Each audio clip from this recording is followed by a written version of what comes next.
গরমে ঠান্ডা ঠান্ডা মিল্কশেক সবারই ভালো লাগে। আজ আমি আপনাদের জন্য নিয়ে এসেছি বানানা মিল্কশেক। খুব সহজে চটজলদি বানিয়ে নেওয়া যায় বানানা মিল্কশেক।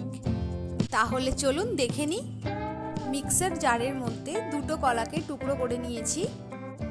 1 গ্লাস ঠান্ডা দুধ দিয়ে দেব। এটা 1 গ্লাস পরিমাপে বানাচ্ছি। 1 মুঠো কাজু, 5-6টা আমন্ড, 10-12টা কিশমিশ, 1 চামচ চিনি। মিষ্টিটা আপনারা যেমন পছন্দ করেন তেমন দেবেন। সব উপকরণকে ভালো করে ব্লেন্ড করে নেব।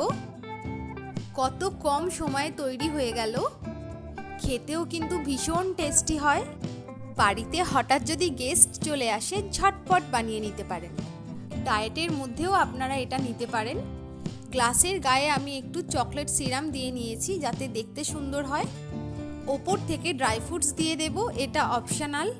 আর একটু লিকুইড চকলেট দিয়ে দিলাম।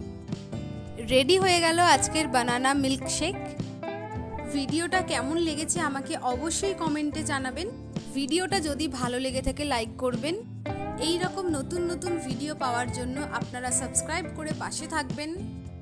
ভিডিওর মধ্যে ভুল ত্রুটি ক্ষমা করবেন। সবাই ভালো থাকবেন। নমস্কার।